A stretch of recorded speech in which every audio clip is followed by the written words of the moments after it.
আসসালামু আলাইকুম আমার প্রিয় ভাই ও বোন।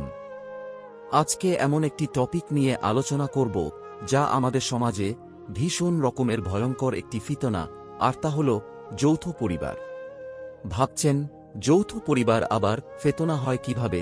তাই না, সবাই একসাথে মিলেমিশে থাকলে বুঝি ফিতনা হয়? এটা সমাজের সবচেয়ে বড় একটি ফিতনা। এখানে মাহরাম, নন মাহরাম সব একসাথে একই পরিবারে থাকে, ফলে পর্দা করা কঠিন হয়ে যায়। যৌথ পরিবার শহর থেকে গ্রামে বেশি দেখা যায়। আপনি খেয়াল করলে দেখতে পারবেন কোনো নবী, রাসূলগণ, সাহাবীগণ, অলিয়া তাদের কারোরই যৌথ পরিবার ছিল না। আমি আপনাদের এক বাক্যে বলছি, যৌথ পরিবার ইসলাম সমর্থন করে না। আসুন জেনে আসি যৌথ পরিবারের কুফল সম্পর্কে। রাসূলুল্লাহ সাল্লাল্লাহু আলাইহি ওয়াসাল্লাম বলেছেন, দেবর হল মৃত্যু সমতুল্য, সুতরাং তোমরা মৃত্যুকে যেভাবে ভয় করো, দেবরকেও সেভাবে ভয় করবে।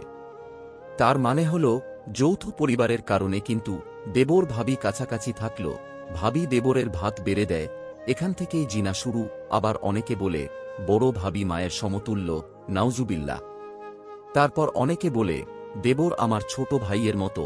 আচ্ছা বোন, ভাই যদি তাই হয়, একদিন দুজন একা নির্জনে অবস্থান করে দেখিয়েন, কে মা আর কে ছোট ভাই, তা প্রমাণ হয়ে যাবে।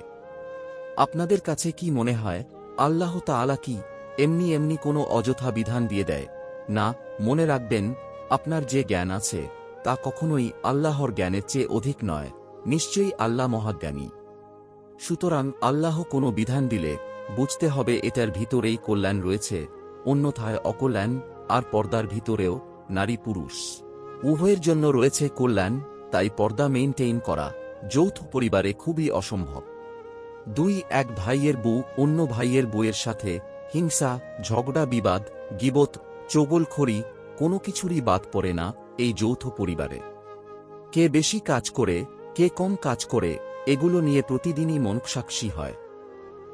কোনো ভাই সংসারে বেশি টাকা দেয় আর কোনো ভাই কম টাকা দেয়, এগুলো নিয়েও দুই ভাইয়ের মধ্যে দূরত্ব সৃষ্টি হয়। আসলে আমরা ধরেই নিয়ে যে যৌথ পরিবার মানে সবাই একসাথে মিলেমিশে থাকা, আনন্দে থাকা, কিন্তু আসলে এখানে আনন্দের চেয়ে অশান্তি, অশালীনতা বেশি হয়, যা ইসলাম কখনোই সমর্থন করে না।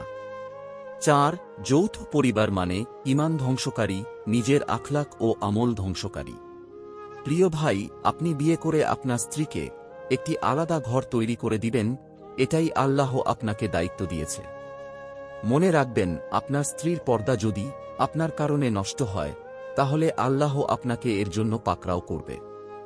একবার ভাবুন প্রিয় ভাই, যৌথ পরিবারে থাকাকালীন আপনিও আপনার ভাবিদের প্রতি আকৃষ্ট হতেন, তাদের প্রতি আকর্ষিত হতেন, কেউ না জানুক, কিন্তু আপনি তো জানেন।